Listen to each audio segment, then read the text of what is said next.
బ్రహ్మార్పణమమ్మ. సృష్టి యావత్తు ఉన్న బ్రహ్మానికి బ్రహ్మం నమస్కరించుతూ, బ్రహ్మమ్మకు అనేక అనేక నమస్కారములతో బ్రహ్మమే ఈ సాంగత్యం చేసుకుంటుంది. ఉన్నదంతా బ్రహ్మమే అయ్యింది, రెండోది లేదు అంటున్నారు. బ్రహ్మ ఏమంటున్నారంటే మన డ్యూటీ ప్రకారం చేసుకుందాము, మన డ్యూటీ మానక్కర్లేదు.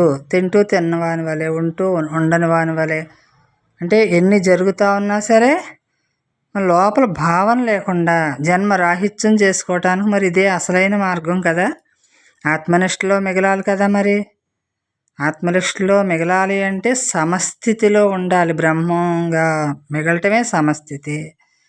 అలా తేలిగ్గా హాయిగా, అంటే ఊరికే ఊరికే ఊరికే ఊరికే నీ మార్గం ఎవరు నడవాలి నీ మార్గం అని అనుకుంటున్నావు అంటే నువ్వే నీ మార్గాన్ని ఎంచుకుని భూమి మీదకి వచ్చావు కాబట్టి ఈ మార్గంలో నీ నడుస్తున్నావు. మరి అందరూ నిన్ను చూసి నేర్చుకోవాలి అంటే మనం బ్రహ్మాన్ని చూసి ప్రతిదీ కూడా నేర్చుకున్నాం కదా. నేర్చుకుని అదే మనమయ్యి నడుస్తున్నాము. మరి ఇది ఇలా జరుగుతూ ఉంటే, ఒక డ్యూటీ ప్రకారం మనకు జరుగుతూ ఉంటే మనకి ఎంత హ్యాపీగా ఉంది, హాయిగా ఉంది. శాంతం అది ఆటోమేటిక్గా మనం ఎవరిని ఒక వ్యక్తిని దూషించట్లేదు, వ్యక్తిని బ్రహ్మంగా చూస్తున్నాం. దృష్టి ఎలా పెట్టుకుంటున్నాం అంటే వ్యక్తి మీద ఖాళీగా పెట్టుకుంటున్నాం, ఏమీ అనిపించకుండా మౌనంలో నుంచి అక్కడ చూస్తున్నాం, ఊరికే చూస్తున్నాం కాబట్టి ఏమీ అనిపించట్లేదు. మరి అది అనిపించినప్పుడు ఎలా ఉంటుంది, మనసు వస్తుంది, అది వేరుగా అక్కడ ఏదో ఒకటి కనిపిస్తూ ఉంటుంది కదా. అది మనసు పెట్టి చూస్తూ ఉంటే ఏదో కనిపిస్తూ ఉంటుంది. ప్రపంచం అంటుంది ఇలా బతికేరంటుంది, అలా బతికేరంటుంది, సాధన చేయలేదంటుంది, చేసేరంటుంది, అనుభవించట్లేదు వాళ్ళు అంటుంది. ఆ దృష్టి వచ్చేస్తుంది. మరి ఈ దృష్టి అంతా కూడా ఇది బ్రహ్మమయం అవ్వాలి అంటే మనం చెప్పుకున్నాం కదా, త్రాసుపాం ఎలా అయితే విషం తీసేసిన తర్వాత హాని లేదో అలాగే మనకు బ్రహ్మ భావన స్థిరపడిన తర్వాత అప్పుడు మనం ఉన్నట్టుగా వస్తుంది. అక్కడ హాని లేదు, ఎవరికైనా హాని లేదు, కానీ అక్కడ కరుకుగా మాట వస్తుంది. ఎందుకంటే దీంట్లో వస్తుంది. మామూలుగా మనం ఈ వ్యవహారాలు ఉంటాయి కదా ఇంట్లోని, దాని గురించి అసలు ఏమీ రాదు. ఎందుకు రాదు అంటే ఇదంతా కూడా నశించిపోయేదని ఒకప్పుడు దృష్టి పెట్టాం కదా దాని మీద. నశించిపోయే దాని మీద నాకెందుకు, నశించింది నేనై ఉన్నాను, నాలో నుంచే కదా ఇదంతా జరుగుతుంది ప్రతి కదలికని. మరి నేను లేని చోట్లేదు కదా. అలా సర్వం బ్రహ్మమయంగా ఎప్పుడైతే చూస్తూ దృష్టి పెట్టి పరమాత్మ మీద ఖాళీగా అలా మిగులుతా మనం ఇదంతా కూడా మరి ఏదైనా కష్టపడి నేర్చుకుంటున్నాం కదా. ఈ ప్రపంచంలో ఈ ప్రపంచమే ఒక ఆట స్థలం కదా. మరి ఇందులో ఏదైనా మనం నేర్చుకోవాలి అంటే మరి కష్టపడుతున్నాము. మరి బ్రహ్మాన్ని తెలుసుకోవాలి అంటే బ్రహ్మజ్ఞానుల దగ్గరికి వెళ్ళాలి. బ్రహ్మజ్ఞానుల దగ్గరికి వెళ్తేనే అసలు మన గురించి మనం తెలుసుకోగలుగుతాం, అనుభవించగలుగుతాం. మరి దీనికోసం ఊరికే వెళ్ళిపోతే సరిపోదు, మరి కష్టపడాలి కదా. కష్టపడాలి అంటే మన గోల్ ఒకటి పెట్టుకోవాలి, నేను జన్మరాహిత్యం అవ్వాలి, ఇంక ఈ జన్మ నశించిపోయి దాని మీద ఇంక నా దృష్టి ఉండకూడదు, నేను సాక్షిభూతుడిగా అలా మిగలాలి. అంతే. మిగలాలి అంటే ప్రపంచంలో నేను తిరగాలి, ప్రపంచాన్ని వదిలి ఎక్కడికో వెళ్ళి ఏదో చేయటం కాదు, ఇక్కడే ఉండి నేను సాక్షిగా మిగలాలి. నా కాలం అస్సలు ఈ కాలాన్ని వృధా చేయకూడదు. ఈ కాలాతీతుడు ఉన్నాడు కదా భగవంతుడు, మరి ఆడితోటి వేస్ట్ లేకుండా ఆడితోటే నేను రమింతూ వాడితోటే నేను మిగులుతూ ఉండాలి కదా హాయిగాని. అంటే ఆడితోటే మిగలాలంటే ఇవన్నీ ఎలా జరుగుతాయి అనిపించింది కదా మనకే. జరిగేది జరుగుతూనే ఉంటుంది, జరుగుతూ ఉంటుంది. ఆ జరిగే దాని మీద ఎంతవరకు మనకు అవసరమో అంతవరకు దృష్టి ఉంటుంది. తర్వాత మన మీదే మన దృష్టి ఉంటుంది. వెంటనే అయస్కాంతం ఎలా అయితే దగ్గరికంటే వస్తే అలా లాగేసుకుని ఒకటవుతుందో రెండు కలిసిపోయి అలాగ మనకు విడిగా కనిపించదు, ఇంకా ఒకటైపోతుంది, ఒకటిగానే మిగులుతూ ఉంటుంది. అలాగా ఇదంతా కూడా జరిగిపోతానే ఉంటుంది. జరగరాంది జరగదు కదా, జరిగిపోతానే ఉంటుంది. మనం మనతోటి హాయిగా మిగులుతాము. మరి ఇది రావాలి అంటే మనకి విచక్షణ ఉండాలి, బుద్ధితోటి పనిచేయాలి. బుద్ధే పనిచేయాలి, మనసు పని చేయకుండా బుద్ధి పనిచేయాలి. మన బుద్ధి ఏం చేస్తుంది, ఒక నిర్ణయం తీసుకుంటుంది. ఏమని, నేను బ్రహ్మానిగా నిలబడాలి, నేను బ్రహ్మాన్ని, నేను సాక్షిభూతుణ్ణి అనుకో. తెలియాలి కదా, మరి తెలిసింది కదా, తెలిసిన తర్వాత నేను ఇలా నిలబడాలి అంటే అప్పుడు ఏదో అందులో కలిసిపోయాం, తెలియక కలిసిపోయాం. తెలిసిన తర్వాత ఈ గందరగోళం అంతాని. తెలియకముందు ఏమీ లేదు, అది మాయో అది బ్రహ్మో ఏమీ తెలియదు. తెలిసిన తర్వాత మనకి హాయిగా ఉండాలి అంటే ఏ దేహం గోల ఉండకూడదు, ఏ ప్రపంచం గోల, దేహం గోల, ఇవన్నీ గోల నీ భావనలో ఉండకుండా ఉంటే ఎంత అయినా సరే నువ్వు ఎంత హాయిగా ఉంటావో అంత హాయిగానే మిగులుతావు. అంటే ఈ భౌతిక సుఖాల కోసం అలవాటు పడిపోతే మనకి మరి అందులోనే కొట్టుమిట్టాడుతూ ఉంటాం. భౌతిక సుఖం కోసమే చూసుకుంటాం. దేహాన్ని సుఖపెడితే సుఖం అనుకుంటాం తెలియక. అది సుఖం నీ స్వరూపమైందని తెలీదు. తెలిసిన తర్వాత అయ్యో ఎంత వేస్ట్ అయింది అనిపిస్తుంది. అంటే అప్పుడు ఇంక దేని మీద వాళ్ళదు కదా, మన మనసు దేని మీద వాళ్ళది. ఇంకా పక్షి ఏం చేస్తుందంటే చిన్న కొమ్మ మీద ముందు వాళ్తుంది, తర్వాత దాని పైకొమ్మ అలా ఎదుగుతూ ఉంటుంది. ఒక్కసారే పైకొమ్మకి ఎగరలేదు కదా, దానికి రెక్కలు ఉన్నాయి, అయినా సరే అది ఎగరలేదు, దాని కెపాసిటీ అంతే ఉంది. అలాగే మన బ్రహ్మం దగ్గరికి వెళ్ళగానే మనం బ్రహ్మం అయిపోవటం అనేది లేదు కదా. ముందు కొంచెం ఒక్కొక్క స్టెప్ బ్రహ్మంగా మిగలటానికే. అంటే అదే పనిలో ఉంటేనే అక్కడ జరుగుతుంది. ముందు ఫస్ట్లో అదే పని ఉండాలి, అప్పుడు అదే జరుగుతూ ఉంటుంది. జరగ్గా ఈ ద్వంద్వాలకు అతీతం నేను, ఈ సుఖాలకు అతీతం నేను అని గ్రహింపు వస్తుంది. సుఖం నీ స్వరూపం అని తెలియబడుతుంది. ఆ స్వరూపంలో ఆ ఖాళీగా మిగిలినప్పుడు ఎంత హాయిగా ఉందో మనం అది అనుభవించి మనం తెలుసుకుంటాం. కాబట్టి అలా ఉండాలనిపిస్తుంది, అలా మిగలాలనిపిస్తుంది. అప్పుడు దేని మీద ఎటువంటి గందరగోళం కలగజేసుకోదు, చూసినా పట్టించుకోదు, విన్నా అసలు వినిపించుకోదు, మాట్లాడినా లోపలికి తీసుకోదు. అంటే ఎంత తేలిగ్గా అది ఈజీగా మిగులుతుంది అంటే మరి ఆలోచన విధానం ఎంత బాగుంటుంది. అప్పుడు ఖాళీ అవుతుంది కదా, మన ఆలోచన అంతా ఖాళీ అవుతుంది. అవసరమైంది వస్తుంది, ఆ పని అక్కడ క్లీన్ అవుతుంది. మళ్ళీ ఉంటా ఉంటుంది, మళ్ళీ అదే జరుగుతూ ఉంటుంది. అలాగా మన కాలక్షేపంతో పని ఉండదు. ఇంకక్కడ ఎవరికి కాలక్షేపణం, మనసుకు కావాలి కాలక్షేపణం. ఈ మనసును నీ అధీనంలో ఉంచుకున్నప్పుడు ఇంక దేనికి కాలక్షేపణం, ఏం అవసరం ఉంటుంది నీకు? అవసరాలన్నీ బ్రహ్మం ఆటోమేటిక్గా తీరుస్తున్నాడు.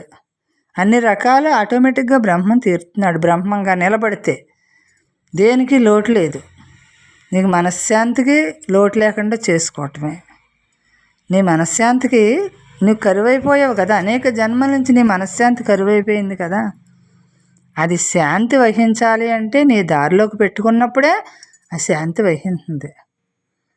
ఆత్మగా మిగలాలి, ఆత్మగా మిగలాలి అని అంటే ఆత్మగా మిగలాలి అంటే ఆ శాంతి వహించిన కాడే అక్కడ మిగులుతుంది కదా. అంటే ఏదైనా కలగజేసుకొని బోరు కొట్టేసింది. ఎందుకంటే ఇది ఏది నన్ను ఉద్ధరించట్లేదు. బ్రహ్మంగా ఉంటేనే నేను ఉద్ధరించుకోగలుగుతాను అనేసి బ్రహ్మంగా ఉండటమే నాకు అసలైన పని. నా పని అదే. మరి నేను అలా మిగలాలి కదా. మిగలగా ఆనందం అంటే ఏంటో దగ్గర అవుతూ ఉంటుంది, సుఖం అంటే ఏంటో దగ్గర అవుతూ ఉంటుంది. దేహానికి సుఖం చూసుకోవాలి అంటే ఇది అంతవరకు ఉంటుంది, అది బ్రహ్మం చూసుకుంటాడు. నువ్వు అనవసరంగా దాని మీద ఎక్కువగా వాలక్కర్లేదు. దేని మీద వాలక్కర్లేదు నీ మనసు, నీ మీదే నీ మనసు వాలాలి. అంటే గొప్పలు చెప్పుకోవడానికి, తిప్పలు చెప్పుకోవడానికి ఇవి కాదు కదా. డ్యూటీ చెయ్యి, సాక్షిగా నిలబడు. మళ్ళీని నీ డ్యూటీ చెయ్యి, ఎంతవరకు చేయాలో అంతవరకు చెయ్యి. గొప్పల కోసం దేనికి చేస్తావు నువ్వు? దేహం ఒక పనిముట్లాగా వాడుకో అంతే.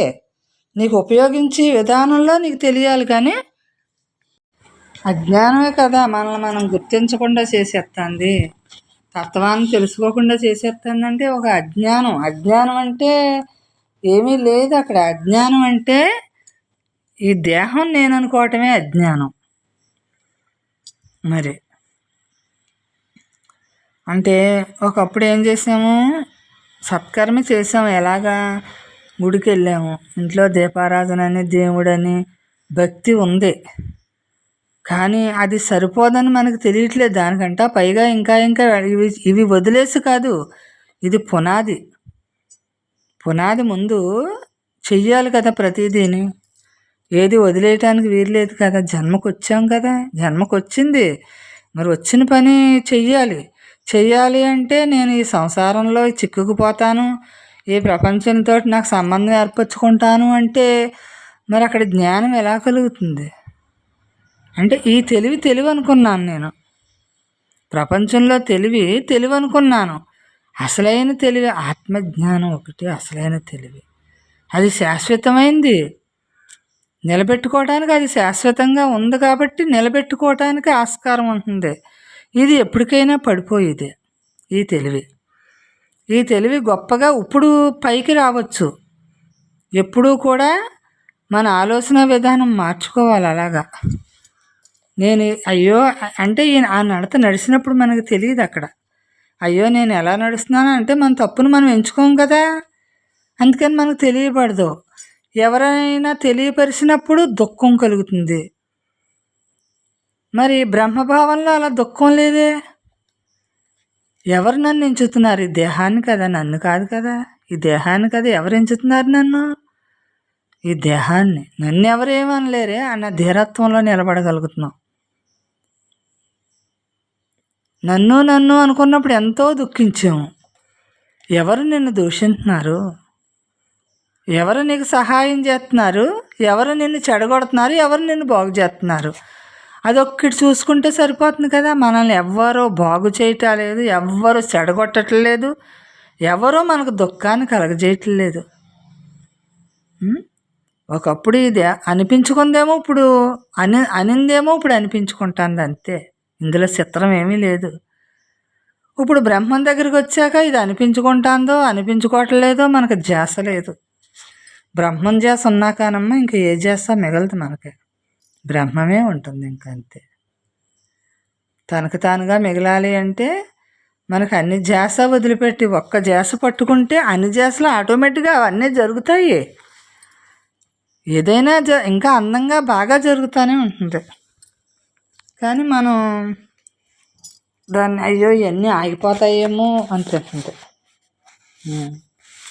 ఆత్మజ్ఞానం ఉంటే అంతా ఉన్నట్టేనమ్మా మనకి, అంతా ఉన్నట్టే. ఎందుకంటే మన మనసు ఎట్టకపోయినా అంతా జరుగుతుంది కదా. మనం ఆలోచించకపోతే మానేయట్లేదు కదా. ప్రతి అణువణువును కూడా బ్రహ్మమే ఉంది, అది వ్యాపించి ఉంది. మరి దీనికి నామంతో, గుణంతో, రూపంతో సంబంధం లేదు. ఆధారం బ్రహ్మమై ఉంది. మరి మనం ఇలాగా ఆత్మ నిత్యంగా ఉంది, సత్యంగా ఉంది అలా మనం అనుకోవాలి లోపల. ఇది పరమాత్మ అంతటా వ్యాపించి ఉంది, ప్రపంచం అంతా వ్యాపించి ఉంది, ఇది సూక్ష్మాతి సూక్ష్మంగా ఉంది అని ఈ తత్వాన్ని తెలుసుకోవాలి మనం. ఆత్మతత్వాన్ని తెలుసుకొని మనకు నిలబెట్టుకోవాలి. అలాగా ఏకత్వంగా నిలబెట్టుకోవాలి. మరి అప్పుడే ఆనందం, అసలైన ఆనందం దక్కుతుంది. ప్రతి అణువణువుని ఉన్నది నేనే కదా, అదే పరమాత్మే కదా. మరి అంతటా వ్యాపించి ఉన్నాడు అంటున్నారు. మరి అంతటా ఎలా ఉన్నాడు అంటే మరి నామాన్ని, రూపాన్ని, గుణాన్ని నేను చూస్తున్నాను. మరి అంటే ఇది మనసు లక్షణం అంటున్నారు. ఓహో, ఈ మనసు లక్షణం పోవాలన్నమాట. అప్పుడే నేను నశించిన వాడిని అని తెలుస్తుంది, తత్వం తెలుస్తుంది, బోధపడుతుంది మనకి. అంటే ఈ రూపం, ఈ నామం ఇది ఎక్కడి నుంచి జరిగింది అంటే ఆత్మకు రూపం లేదు, నామం లేదు, గుణాలు లేవు, ఏమీ లేదు, నిరాకారంగా ఉంది, ఆకారం లేకుండా. మరి సత్యంగా ఉంది కదా, ఎప్పుడు ఉంది కదా, దేహం పడిపోయినా ఉంది, దేహం రాకముందు ఉంది. మరి దీన్ని ఎలా తలపెట్టుకుందామంటే మరి ఇది సూక్ష్మంగా ఉంది కదా. మరి ఇటువంటి తత్వాన్ని తెలుసుకుంటేనే మనకి ఇంకా భేదం లేకుండా గుణాలతో, నామంతో, రూపంతో అన్నీ వాడే కదా, అన్నీ తానే కదా అని భిన్న భిన్నంగా లేని దాన్ని మన దృష్టిలో ఏకత్వం చేసుకోవాలి. అప్పుడు జీవుడు స్థాయి తగ్గిపోయి ఆత్మస్థాయిలో నిలబడగలుగుతాం. అక్కడే మనకు మోక్షం అంటే ఏంటో మనకు తెలుస్తుంది అన్నమాట. మనం ఏది పట్టుకున్నా వదలాల్సిందే కాబట్టి పట్టుకోవాల్సింది లేకుండా అయిపోవాలి, వదలాల్సింది అక్కడ ఉండదు. ఇంకా మనకి పట్టుకోవాల్సింది ఏంటి? బ్రహ్మాన్ని పట్టుకోవాలి. బ్రహ్మాన్ని ముందు, బ్రహ్మం మనం పట్టుకోలేము అని అనిపిస్తుంది కదా, మరి ముందు నేను బ్రహ్మాన్ని అయ్యి ఉన్నాను అనకపోతే మనకు తెలియబడదు. ఈ సంసారంలో కొట్టుకుంటానే ఉంటాం, నేను అయ్యో బ్రహ్మంగా ఉండట్లేదు కదా, నాకు ఎందుకు లేదు అంతానే అనేసి ఇది వెనక్కి లాగేస్తూ ఉంటుంది. సంసారం మనల్ని బంధించేస్తూ ఉంటుంది. అంటే బంధించడానికి కారణం ఎవరు? మనమే. బంధ విముక్తి అవ్వాలి, ఇందులో బంధ విముక్తి అవ్వాలి, బంధాన్ని విముక్తి అవ్వాలి. మరి అంటే ఇందులో ఉండి ఈ బంధం చిక్కుకోకూడదు, మనకి ఈ బంధంలో మనం చిక్కుకోకూడదు, ఇందులో ఉండాలి. ఉండకుండా ఎక్కడికో పారిపోవటం కాదు. అది మనల్ని బంధించకుండా మనం గుర్తించి నడవాలన్నమాట. అన్ని వ్యవహారాలు జరుగుతున్నాయి, ఏ వ్యవహారంతో నాకు సంబంధం? అంతా బ్రహ్మ సంబంధమే నాకు జరగాలి తప్ప వేరే భావంతో నేను చూడకూడదు. గుణాలు వేరు, రూపాలు వేరు, నామాలు వేరు, ఈ గొడవ, ఈ సోదంతా నాకెందుకు? నేను కర్మఫలాన్ని ఆశించకుండా కర్మ చేయటమే నా పని. ఇంత సింపుల్గా కదా నాకు, మరి ఎందుకు నేను ఇందులో కొట్టుకుంటున్నాను? తెలియక కదా నేను ఇలాగా విడిగా అయిపోతున్నాను, విడిగా లేని దాన్ని విడిగా చూస్తున్నాను. తత్వం తప్ప రెండోది లేదు. ఈ తత్వంతో మనం మిగలాలి అంటే, సాక్షిగా మిగలాలి అంటే ప్రతిదీ మనం గమనించి అలా ఉండటమే. గమనించగా గమనించగా గమనించగా సహజమైపోతుంది. అది నువ్వు ఏకమైపోతావు, కలిసిపోతావు, అంతే. అలా ఉన్నదాంతో ఉండమంటున్నారు మనకి బ్రహ్మం. అవన్నీ లేకపోతే మరి ఏముంది అక్కడ? ఉన్నది ఉంటుంది అక్కడ. ఆ ఉన్నదాంతో నువ్వు మిగులు. నీ రోగానికి మందు నీ దగ్గరే ఉంది అంటున్నారు. నీ మనోరోగానికి మందు నీ దగ్గరే ఉంది. నువ్వు విచ్చలవిడిగా వదిలేస్తే నీ రోగం ముదిరిపోతుంది. దాన్ని కంట్రోల్ చేసుకుని దాని విధానం తెలిసాక నువ్వు అక్కడ ఎలా ఉంటావు? నీ మందు నీకు దొరుకుతుంది. నీకు రోగాన్ని నిలబడు అంతే. అక్కడ నిలబెట్టుకో నిన్ను నువ్వు, విచ్చలవిడిగా ఉండకో అంటున్నారు. అంటే మనసుని నిర్మూలించాలి అంటే అది ఎలా నిర్మూలించబడుతుంది? అది నువ్వు కాదు అనేసి తెలియాలి కదా నీకు. అది నువ్వు కాదు, ఇదంతా నీకు మోహం కలిగింది. మరి ఈ జ్ఞానాన్ని మనం సంపాదించుకుంటే ఎంత హాయిగా మిగులుతాము అంటే మనకే తెలుస్తుంది కదా. మనకి ఇప్పుడు గతంలో ఎలా ఉన్నాము, ఇప్పుడు ఎలా ఉంటున్నాము, వర్తమానంలో మనం ఎలా జీవిస్తున్నాము మనకు తెలుస్తుంది కదా. వర్తమానంలో ఎలా జీవిస్తున్నాము మనం? ఈ క్షణం నేను బ్రహ్మాన్ని అయి ఉన్నాను కదా. మరి నాలో వచ్చిన ప్రతి కదలిక బ్రహ్మమే అయి ఉంది. రూపం, గుణం దేన్ని చూసినా మనకేమి కదలట్లేదు, అదంతా బ్రహ్మం కదా. మనం కదలం, కదిలేది కదులుతుంది, జరిగేది జరుగుతుంది. ఈ కాలు, చెయ్య ఎలా కదులుతున్నాయి? బ్రహ్మం కదులుతున్నాడా? బ్రహ్మం నుండి ఇదంతా కదులుతుంది కానీ బ్రహ్మం కదలట్లేదు. అలాగే వ్యవహారం అంతా జరుగుతూనే ఉంటుంది. మనం ఎందుకు దాంట్లో చిక్కుకోవటం, కలగజేసుకోవటం? మనకు పని ఏంటి? పని లేని పని చెయ్యాలి. మనం పని చెయ్యాలి కానీ మనం పని చేయట్లేదు. నేను కాదు కదా మరి చేసేది. నేనైతే ఎక్కువ పని, నాకు ఒత్తిడి కలుగుతుంది. నేను కాదు కదా, నాకు పని లేదు, అంతే. ఆ పని లేని పని మనం ఎప్పుడైతే జరిగిందో మన బ్రహ్మభావన అక్కడ స్థిరపడుతుంది. జ్ఞానం జ్ఞానం జ్ఞానం అని జ్ఞానం కోసం వెతకటం కాదు, జ్ఞానంగా మిగలటం మనకు కావాలి. అజ్ఞానంగా ఉన్నదాన్ని మబ్బులు కమ్మేసినవి సూర్యుడు ఎలా కనిపిస్తున్నాడు? అలాగే నిన్ను లోపల నువ్వే ఇలాగా మబ్బు అడ్డం పెట్టుకున్నావు. నీకు నువ్వే అడ్డం అయ్యి ఉన్నావు. ఆ అడ్డాన్ని తొలగించుకో, అంతే నువ్వు చేయాల్సిన పని. నీకు నువ్వే కమ్ముకున్నావు, నీకు నువ్వే విడుదలవ్వు, అంతే అంటున్నారు. ఎదుగుదల అంటే ఏంటి? ఇదే ఎదగటం అంటే. ఎదగటం లేదు, వదగటం లేదు. ఉన్నదాన్ని గుర్తించాక ఇంక ఎదగటం లేదు అంటే ఆత్మ సంబంధం తప్ప వేరే ఏ సంబంధం కలగజేసుకోదు. ఇంకా అలా ఉండటం ఒకటి ఉంటుంది, అంతే. సాక్షిగా నిలబడుతుంది. అంటే ఖాళీగా మిగలమని మనకు బ్రహ్మం అనేక రకాలుగా మనకి ఈ జ్ఞానాన్ని అందించారు. ఎన్ని సంవత్సరాల నుంచి, 30 సంవత్సరాల నుంచి ఈ జ్ఞానాన్ని అందించారు. మరి మనం అందుకోలేకపోతే అది మనకే లోపం, అది మన లోపం. అది మనం అందుకోలేకుండా ఉంటే మన లోపమే. బ్రహ్మార్పణమమ్మ. సృష్టి యావత్తు ఉన్న బ్రహ్మం నమస్కరించుతూ బ్రహ్మమ్మకి అనేక నమస్కారములతో బ్రహ్మమే ఈ సాంగత్యం చేసుకుంటుంది. ఉన్నదంతా బ్రహ్మమే అయ్యింది, రెండోది లేదు. బ్రహ్మం ఏమంటున్నారంటే, రెండో భావన నీకు అవసరం లేదు. ఎందుకంటే ఉన్నది నువ్వే కాబట్టి రెండో భావన నీకు అవసరం లేదు, నీకు సంబంధించింది కాదు. నువ్వు ఎలా ఉండాలి అంటే నీతో నువ్వు ఉండాలి. ఉన్నది నువ్వే కాబట్టి నీతో నువ్వు ఉండాలి. నీతో నువ్వు ఉండాలంటే ఆఖరి శ్వాస వరకు కూడా బ్రహ్మం దృష్టి వదలకుండా. జీవుడు ప్రయాణం ఏంటి? సిద్ధంగా ఉండాలి. ఎప్పుడు దేహం వెళ్ళిపోతుందో మనకు తెలియదు కాబట్టి జాగ్రత్తగా ఈ శరీరాన్ని మనం ఎంత కాపాడుకున్నా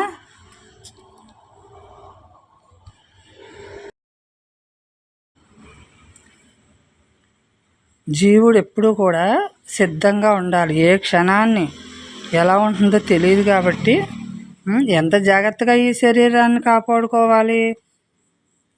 డాక్టర్ నన్ను బతికింతాడు, ఇవన్నీ కూడా ఎన్ని మందులు వాడినా మన కర్మ తీరేదాకా ఈ తనువు విడిచిపెట్టదు. మరి రోగం ఎవరికి వచ్చింది? మందు ఎవరికి వేస్తున్నాము అంటే జీవుడు ఇక్కడే ఉండిపోవాలి, ఇదంతా నిజమో, ఇదంతా శాశ్వతంగా ఉంది అని ఒక నిర్ణయం తీసుకుంటాడు. ఇప్పుడు బ్రహ్మం దగ్గరికి వచ్చిన తర్వాత ఏ నిర్ణయం అయినా సరే మనకు పని లేదు. ఎందుకంటే చేసేది చేయించుకునేది అంతా బ్రహ్మం చేస్తున్నాడు కాబట్టి. మరణం మన చేతిలో ఉందా? జీవించడం మన చేతిలో ఉందా? మరి ఎంత రోగం వచ్చినా సరే ఈ రోగం ఎవరి కోసం? నా కోసమా? ఉన్నది బ్రహ్మం కదా. మరి ఇంకొకసారి నాకు ఎందుకు మరణించటం? నాకు అవసరమా ఇదంతానే అనుకుని ఎప్పుడూ కూడా ముక్తి కావాలి అంటే నేను బ్రహ్మాన్ని అని సద్గురువుని పట్టుకోకపోతే ముక్తి లభించదు. బ్రహ్మాన్ని ఎప్పుడైతే మనం పట్టుకున్నామో నామం రూపం గుణం లేకుండా బ్రహ్మంగా అలా మిగులుతాం. మనం ఎన్ని వేషాలు ధరించినా, సన్యాసి అయినా సరే ఎన్ని వేషాలు ధరించినా సరే, ఎంత నామం చేసినా, ఎంత పూజలు, ఎంత హోమాలు, యజ్ఞాలు, సత్కర్మలు మరి ఎన్ని చేసినా సరే సద్గురువుని పట్టుకోకుండా ముక్తి లభించదు. ముక్తి లభించాలి అంటే సద్గురువుని ఆశ్రయించవలసిందే. ఎంత సన్యాసం పుచ్చుకున్నా ముక్తి లభించదు. ఎందుకంటే ఎక్కడైనా నీ భావన త్యజించాలి కాబట్టి, దానికి అతీతంగా నువ్వు మిగలాలి కాబట్టి. దేన్ని ఆశ్రయించినావు, దేన్ని ఆశ్రయించట్లేదు అంటే సద్గురువుని ఆశ్రయించినప్పుడు నీకు ముక్తి లభించింది. నువ్వు దేన్ని ఆశ్రయించినావు అంటే అన్నీ అవసరమే, కానీ ఫస్ట్లో అన్నీ అవసరము, తర్వాత ఉన్న దాంతో ఉండటమే అవసరం ముందు ఇవన్నీ తర్వాత ఇవన్నిటిని అతీతంగా ఉన్న పరమాత్మని ఏటితోటి నువ్వు గ్రహించగలుగుతావు, ఏటితోటి నువ్వు తీసుకోగలుగుతావు, ఎలా మిగలగలుగుతావు అంటే బ్రహ్మాన్ని పట్టుకుని మనం లోపల నడిచినప్పుడే అలా బ్రహ్మంగా మిగలగలము. మరి నేను అయిపోయి ఉన్నానంటే కాదు, అయిపోయి ఎలా ఉన్నావు నువ్వు, అయ్యి ఉన్నావు ఎలా ఉన్నావు అంటే నీ భావనకు అతీతంగా మిగలాలి.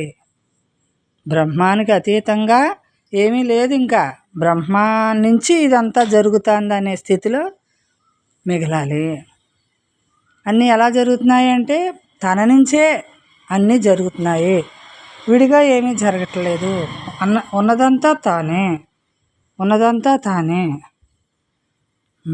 మరణించానంటున్నాము, జీవించానంటున్నాము. ఎవరు మరణించారు, ఎవరు జీవిస్తున్నారు, ఎవరు ఎలా మిగులుతున్నారు అంటే మనం గత జన్మలో ఎలా మిగిలేము, పాపం పుణ్యం తెచ్చుకున్నాం, అందుకని ఈ జన్మకు వచ్చాము. ఇప్పుడు సద్గురువు దొరికారు కాబట్టి బ్రహ్మాన్ని ఆశ్రయించాము. అప్పుడు ఆశ్రయించగా మన లోపల వ్యవహారం అంతా కూడా ఎలా దీన్ని తొలగించుకోవాలి, ఎలా నడవాలి అని తెలుసుకున్నాం. అంటే అది ఆధారభూతుడు ఎవరో పరమాత్మని గ్రహించాం. ఇప్పుడు మనలో జరిగే ప్రతిదానికి ఆధారభూతుడు బ్రహ్మం అని మనకి పరమాత్మే ఉన్నాడు మనకి ఆధారంగానే అనేసి అది ఒకటి గ్రహించాం కాబట్టి పరమాత్మగా అలా మిగులుతున్నాము. మరి మన స్థితి, మన వ్యవహారం ఇదంతా కూడా మనకు తెలుస్తుంది కదా. మనం అసలు అంటే ఒక మెట్టు ఎక్కిన తర్వాత నేను ఇంకా ఎదుగుతున్నాను కదా, ఎదగాలి, ఇంకా ఇంకొక మెట్టు ఎక్కి అలా ఎదగాలి అని అనుకుంటున్నాను.